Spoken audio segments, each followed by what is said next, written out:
छौला होइरो जो हिलावता रे नहरी प वीडियो चलावता रे चलावता रे छौला होइरो जो हिलावता रे mix by happy digital recording studio Chanpatia.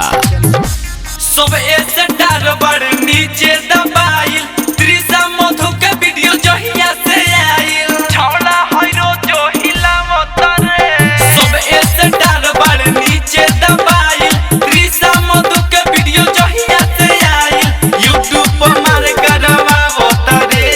YouTube पर मार करवावता रे नहरी पर वीडियो चलावता रे छौला होय हाथे हिलावता रे नहरी पर वीडियो चलावता रे चलावता रे छौला होय रोज हिलावता रे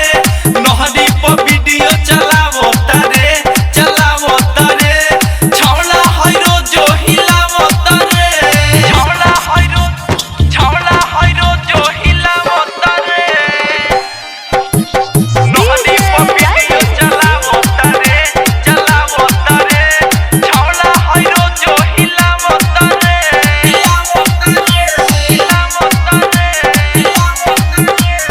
देखी के मुंड सुना बिगड़े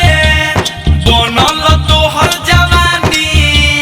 कबले आई हमर नमर बोलए मधुरानी छौला होय रोज हिलावता रे देखी के मुंड हमर बिगड़े तोहर बनल जवानी कबले नमर हमर आई बोलए मधुरानी देखी के जोश दिल में जागोता रे देखी के जोश दिल में जागोता रे नहरी पर वीडियो चलावता रे छौला होय हाथे हिलावता रे नहरी पर वीडियो चलावता रे चलावता रे छौला होय हाथे हिलावता रे नहरी पर वीडियो चलावता रे चलावता रे देखी देखी रोज हिलावता रे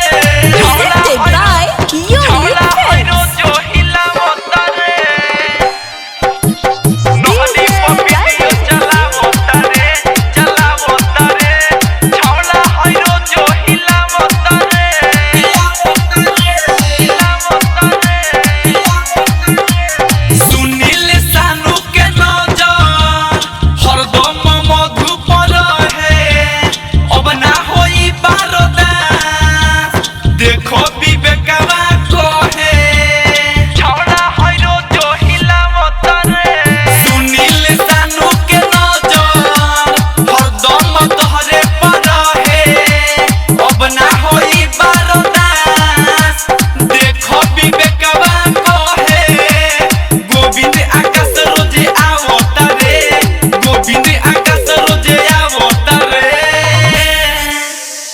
नहरी पर वीडियो चलावता रे छौला होय रोज हिलावता रे नहरी पर वीडियो चलावता रे चलावता रे छौला होय रोज हिलावता रे नहरी पर वीडियो चलावता रे चलावता रे देखी देखी के हिलावता रे Happy Digital Recording Studio Chanpatia।